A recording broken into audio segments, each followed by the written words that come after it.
다윗이 30세에 왕이 되었고 70세까지 통치를 하였는데요. 약 40년을 통치를 했습니다. 오늘 본문은 학자들의 말에 따르면 다윗이 왕으로 통치한 지 한 20년은 좋게 지났을 때일 것이다 라고 이야기를 해요. 그러니까 50대 후반에서 또 60대 초반이 좀 되지 않았을까. 어떤 사람들은 뭐 임기 거의 말기에 1년에 일어났었던 일이다 이렇게 이야기도 합니다. 세 가지 측면에서 나눠보려고 하는데요. 첫 번째는 다윗이 지은 죄의 측면에서 한번 나눠보려고 해요. 어제도 이렇게 말씀을 보면 역대상 20장에 다윗이 죄를 짓잖아요. 암몬과의 전쟁 때 홀로 있으면서 죄를 짓는 이야기. 근데 역대상 20장에서는 다윗이 죄를 지었다 이렇게 말을 하지 않고 홀로 있는 동안 요압이 전쟁에 승리했다 이렇게 이야기가 지나가거든요. 근데 오늘 21장에서는 어떻게 합니까? 다윗이 인구조사를 시행하게 했는데 하나님이 크게 진노를 하시죠. 크게 이 죄를 물으셔요. 하지 말아야 될 행동을 했다라는 거예요. 어쩌면 우리가 생각하면 바세바 사건이 훨씬 큰 사건이잖아요. 사람까지 죽였으니까 엄청 큰 사건이거든요. 근데 그 사건은 그 역대기 기자는 그 사건을 강조하지 않고 다윗이 전쟁에 승리했던 이야기, 이제 그 이야기로 지나가거든요. 또 오늘 내용에 대해서는 하나님이 이 역대기 기자를 통해 드러내고 있는 거예요. 인구 조사를 했던 다윗이 뭐가 잘못했을까? 하나님께 묻지 않고 다윗이 시행한 게 큰 잘못이죠. 다윗이 요압과 백성의 지도자들에게 이르되 이렇게 시작을 하잖아요. 어떻게 먼저 시작이 될까요? 하나님이 다윗에게 이르되. 민수기와 같은 성경에서는 인구조사를 할 때 하나님이 지도자 모세에게 뭐 이르되 이렇게 시작을 하잖아요. 그런데 지금 여기서는 어떻게 해요? 다윗이 명령을 하고 있는 거예요. 그리고 출애굽기 30장 같은 경우에 보면 인구조사를 할 때 그 은으로 속전을 하거든요. 한 사람 한 사람이 하나님의 은혜로 어떻게 해요? 이들이 하나님이 군사 삼아 주셨고 하나님의 사람으로 삼아 주셨다는 거예요. 우리가 우리에게 했다라는 거예요. 그런 의미에서 속전, 돈을 지불했거든요. 그런데 여러분 여기에는 그런 것들이 없어요. 이거 무슨 말입니까, 여러분? 하나님의 말씀 없이 말씀이 기준이 되지 않고 시행을 하는 거예요. 그리고 이 인구조사를 두 번의 인구조사를 성경에서 민수기 같은 성경에서 할 때는 제사장을 통해서 이것을 시행했어요. 그런데 오늘 보면 요압이 그 일을 하잖아요. 하나님 말씀에 대한 적용도 없고 묵상도 없고 기도도 없고 그냥 내 마음에 드는 소원을 따라 한 거예요. 그래서 여러분 우리가 어떤 일을 할 때 조심해야 될 게 뭐냐면 우리 마음에 소원이 있다고 해서 그게 다 하나님 뜻이 아니에요. 그러니까 우리 이제 그런 이야기 저는 자주 많이 하거든요. 그냥 어떤 마음의 소원이 생기면 한번 해봐. 이게 참 좋은 이야기거든요. 격려해주고 도전해주고 용기를 주는 것 같잖아요. 그런데 그 마음의 소원이 잘못된 동기에서 그래서 어떻게 해요? 그걸 시작하게 할 수 있는 게 굉장히 많이 있거든요. 나를 위해서. 또 하나님 없이 살아가도록 부추기는 어떤 것에 의해서 우리가 그것을 해보도록 하는 게 있어요. 그건 어디는 아닌 거예요. 그죠?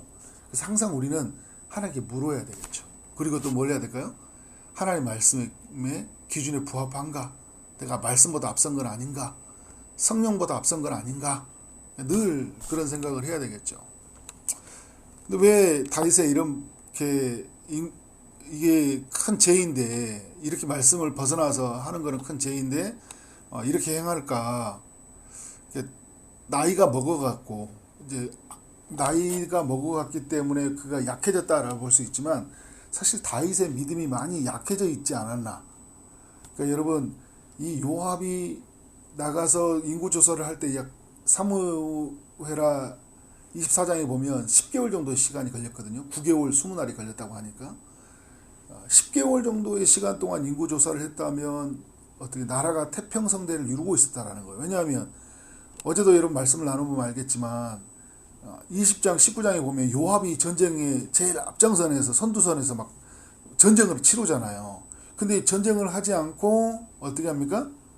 지금 인구조사를 하잖아요. 역대기 기자가 21장에서 이야기를 했던 게 뭐냐면 18장부터 20장까지 계속 전쟁을 치른 이야기가 보여주고 21장에서 이제 그 인구조사를 하잖아요. 어떤 상황이라는 거예요? 전쟁 없는 평화로운 세상. 그때 어떻게 하고 있어요? 인구조사를 하고 있는 거예요. 왜 믿음이 약해져 있다라고 볼 수 있냐면 이제 여러분 이런 거잖아요. 내가 안이하게 살아가는 그 자체가 믿음이 없다는 거고요. 그리고 이 이스라엘을 지켜주는 것은 뭐가 지켜준다고 생각하는 거예요? 하나님이 지켜준다고 생각하지 않고 군사가 지켜준다. 다윗이 어떤 사람이었어요? 골리앗과 싸울 때도 그죠? 너는 칼과 단창으로 나가지만 나는 누구의 이름으로 나간다고요? 만군의 여호와의 이름으로 나간다고. 그러니까 이스라엘은 숫자로 싸우는 게 아니었어요. 무기로 싸우는 나라가 아니에요. 누구의 힘을 힘입어 싸우는 나라예요?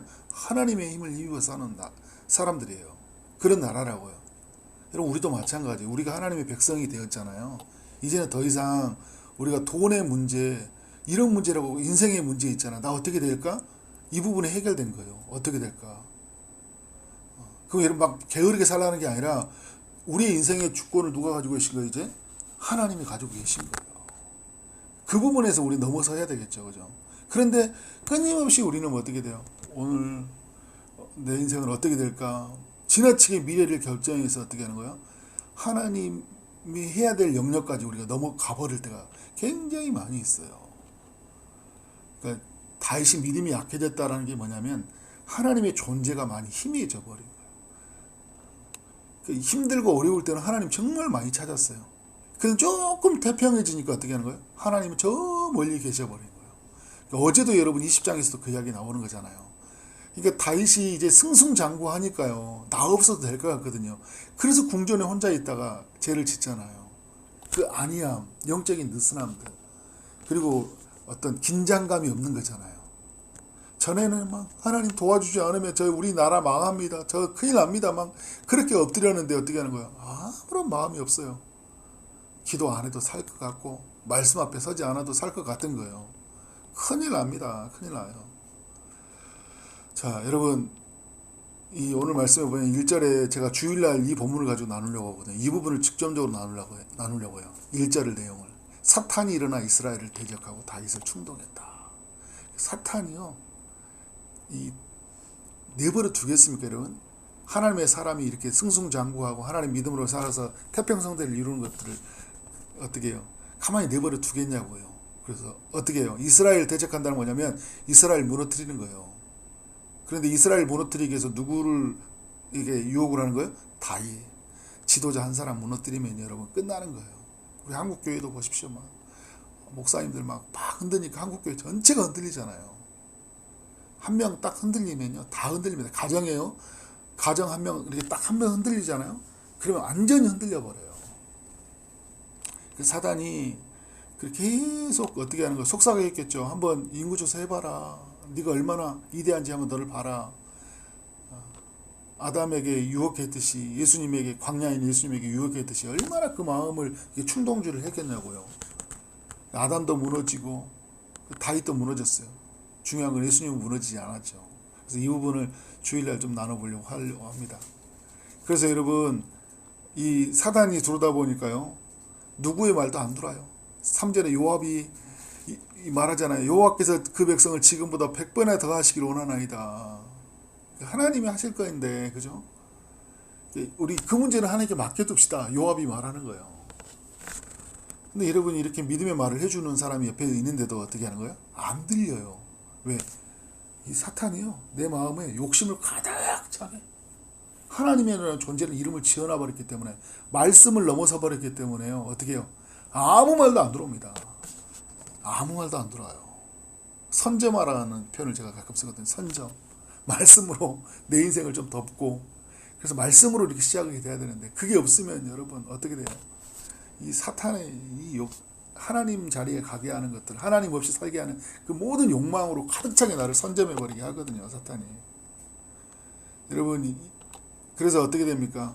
이 사탄이 마음에 가득하면 4절에 보니까 뭐 왕의 명령이 요압을 재촉한지라고 막 급해. 빨리 해야 되겠어. 빨리 해. 빨리 해. 다윗도 아주 자기 힘으로 어떻게 하고 있어요. 막 재촉하잖아요. 왕의 명령으로서. 하나님도 없는 거예요. 이게 여러분 굉장히 하나님 볼 때는 어떻게 해요? 아주 추악한 아주 어떻게 하는 거예요? 하나님 보시기에 너무 악한 죄라는 거예요. 그래서 인구조사를 다 했는데 7절에 보니까 하나님이 이 일을 악하게 여기사 이스라엘을 치셨다 이거잖아요. 이 일을 매우 악하게 여기신 거예요. 그래서 여러분 우리가 깨어 있어서요 말씀 앞에 서는 거 늘 기도로 해서 성령의 충만함을 입는 거 굉장히 중요한 부분이에요. 그런데 여러분 이제 지금은 다윗이 죄인데 다윗이 잘한 일이 있어요. 잘한 일이 뭐냐면 8절에 보니까 다윗이 하나님께 아뢰잖아요. 무슨 말입니까 여러분? 하나님이 치니까 바로 엎드려져요. 이것도 굉장히 중요합니다. 끝까지 고집 부리는 사람 굉장히 많죠. 이렇게 다윗이 우리에게 이대한 면은 그거예요. 하나님이 뭐라고 말씀하면 바로 엎드려져요. 엎드려져서 어떻게 하는 거예요? 막 엎드려져가지고 내가 크게 죄를 범하였나이다. 또 오늘 또 이게 말씀을 보면 참 묘한 게 10개월 정도 시간이 지났을 때잖아요. 인구조사 다 끝나고. 다윗이 바세바 사건 할 때도요. 거의 한 1년 정도 시간이 지났을 때 나단이라는 선지자를 만나거든요. 또 오늘 또 말씀을 보면 어떻게 해요? 한 10개월 정도 지났을 때 가치라는 선지자가 또 와서 말씀해 주는 거예요. 근데 다윗이 또 잘하는 부분이 뭐냐면 그 모든 죄에 대한 책임을 자기가 져요. 겸허히 받아들입니다. 근데 가시라는 선지자가 하나님의 뜻을 전해주잖아요. 하나님의 사자가 와서 너를 칠 것인데 세 가지 중에 하나를 할 거다. 너 어떤 거 할래? 다윗이 가장 짧은 기간을 선택을 해요. 이건 무슨 말이냐면 겸허히 자기가 모든 죄의 값을 다 받아들이겠다라는 거예요. 그래서 여러분 이 일 때문에 몇 명이 죽어요? 7만 명이 죽습니다. 7만 명이 죽어요. 근데 여러분 제가 다윗이 감동이 된 게 뭐냐면 진짜 잘못한 거거든요. 그런데 그 다윗에 이렇게 보면 이제 하나님 앞에 온전히 그렇게 어떻게 하는 거예요? 겸허히 그 모든 것들을 받아들이고 그리고 하나님의 긍휼을 호소한다는 거예요. 13절에 보니까 내가 공경에 빠져서 여호와께서 긍휼이 심히 크시니 내가 그의 손으로 빠지고 사람의 손에 빠지지 아니하기를 원하나이다. 이게 이제 자기의 잘못됨을 고백하고 하나님께 긍휼을 호소하고 있는 거예요. 그리고 여러분 그래서 어떻게 하는 거예요? 이제 그 심판을 맞이하게 되는데 다윗이 이때도 어떻게 합니까? 14절부터 쭉 이후에서 그 천사가 멸하라고 하려고 그럴 때 그 다윗이 이제 기도를 하잖아요. 그래서 17절에 보니까 하나님께 아뢰되 명령하여 백성을 계수한 자가 내가 아니니까 백성들이 죽는 모습을 보면서 이건 내가 죄를 지었는데 백성이 지금 고통을 당하고 있으니까 어떻게 하는 거예요? 하나님 앞에 자기 자신이 이렇게 기도를 하고 그리고 어떻게 하는 거예요? 백성을 위한 중보 기도를 하는 거예요. 그래서 여러분 어떻게 해요? 재앙이 멈춰지는 거죠. 근데 재앙이 멈춰졌던 일들은 이제 세 번째 제가 하고 싶은 이야기는 뭐냐면 하나님이 하신 일이에요. 이런 속에서 하나님이 하신 일. 그러니까 다윗이 지은 죄의 첫 번째, 두 번째는 다윗이 잘한 일이에요. 그래도요. 죄에 빠졌을 때 잘한 일이에요. 죄를 지은 게 잘한 게 아니라 죄에 빠졌을 때 어떻게 하나님 앞에 반응하는지 우리에게 알려주고 있어요. 또 하나는 뭐냐면 이제는 하나님이 하신 일이에요. 하나님이 하신 일이 뭐예요? 오늘 21장에서 하나님은 죄에 대해서 심판하신다라는 거예요. 하나님보다 더 마음을 차지하잖아요. 하나님보다 더 우리가 뭔가를 의지하잖아요.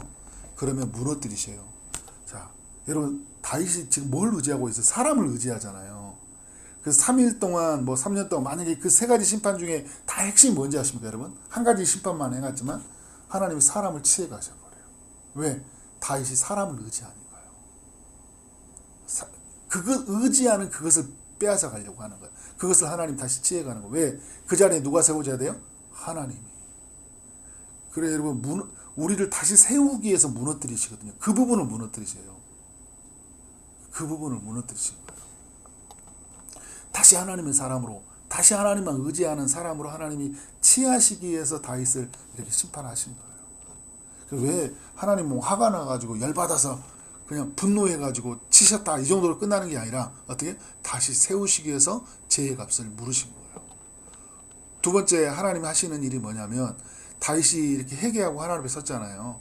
회개한 자를 다윗을 용서해 주시고요. 그리고 그의 삶을 어떻게 하는 거예요? 다시 이렇게 세워주는 일을 하는 거예요. 다윗이 또 잘한 일이 뭐냐면 22절에 보니까 다윗이 어떻게 합니까? 이 심판은 이제 어떻게 합니까? 이제 하나님의 선언으로 이미 되어졌어요. 그런데 어떻게 다윗이 어떻게 합니까? 이제 내가 이 하나님을 위해서 제단을 쌓아야 되겠다. 번제의 제사, 희생의 제사를 드리려고 하잖아요. 저는 아침에 이제 찬양을 하면 우리가 반주가 나오잖아요.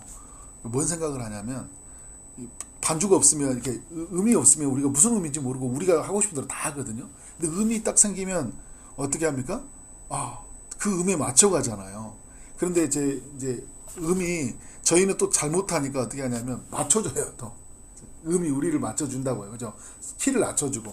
저는 뭐였냐면 우리가 하나님을 만나면 하나님의 뜻이 무엇인지 우리가 맞춰가요. 근데 하나님이 우리가 못하잖아요. 그러니까 하나님이 또 우리를 어떻게 해요? 우리 맞춰주셔요. 그래서 우리를 어떻게 합니까? 세우시는 거예요. 계속. 근데 다윗이 제단을 이렇게 쌓잖아요. 제단을 쌓으려고 할 때 하나님이 내려오셔서 어떻게 하는 거예요?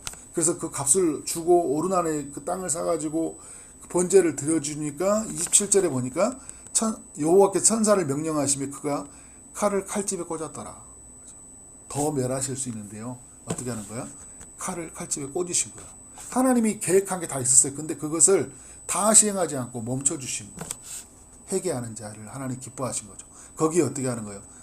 우리가 여러분 하나님의 뜻대로 완전히 다 하시냐면 다 죽어야 되죠. 그런데 어떻게 하는 거예요? 7만 명만 죽게 하신 것이고 그리고 멈춰주심으로 하시는 거예요. 그리고 어떻게 해요? 다시 이렇게 세워주시는 거예요. 근데 놀라운 일은 뭐냐면 무너뜨린 그 자리가 여러분 어떤 자리가 됩니까?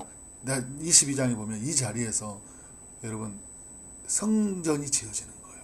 성전이 지어져요. 악을 여러분 선으로 바꾸셔요. 그리고 심판받는 그 자리에서 성전을 짓게 하심으로 말미암아 어떻게 하는 거예요? 정말 그 자리는 심판받는 자리지만요. 그 자리에서 하나님은 이스라엘을 세우는 자리로 만들으세요. 우리가 여러분 무너졌잖아요. 근데 그 무너지는 어떤 보면 기념비 같은 그 장소거든요. 난 이것에 무너졌어. 그런데 어떻게 하나님이 무너져 있는 나를 철저하게 하나님 회개를 이루시니까 나를 세우셨어. 그리고 여러분 그게 사건이 바로 십자가잖아요. 여러분 성막에서도 마찬가지예요. 모세가 성막 안에 보면 언약궤 속에 보면 아론의 쌍난 지팡이가 있고 만나가 있고 그죠? 두 돌판이 있잖아요. 그 세 가지 공통점이 뭔지 아세요? 인간의 불순종의 흔적들이에요. 왜 두 돌판이 이렇게 돌판이 왜 깨졌어요? 불순종 때문에. 만나가 뭐예요? 불평해서 얻은 거잖아요. 아론의 쌍난 지팡이 하나님의 권위에 저항하다가 싹이 난 거예요. 근데 하나님이 어떻게 해요? 그 죄된 그 죄의 역사 속에서 하나님 은혜를 베푸셔요. 우리는 그걸 보면서 뭘 하냐? 우리는 성전을 보면서 철저하게 죄인입니다. 우리는 이렇게 하죠. 하나님의 은혜가 없이는 저는 살 수 없습니다. 이 고백이 있는 거예요. 그러니까 여러분 우리는 철저한 이 고백으로 서야 돼요. 오늘 이 말씀이 우리에게 많은 이야기 도전을 주고 있습니다. 겸손하게 하나님의 은혜를 구하고 다시는 제 자리에 서지 않고 하나님의 은혜를 따라 살아가는 삶이 되어지기를 주님의 이름으로 축원합니다. 아멘.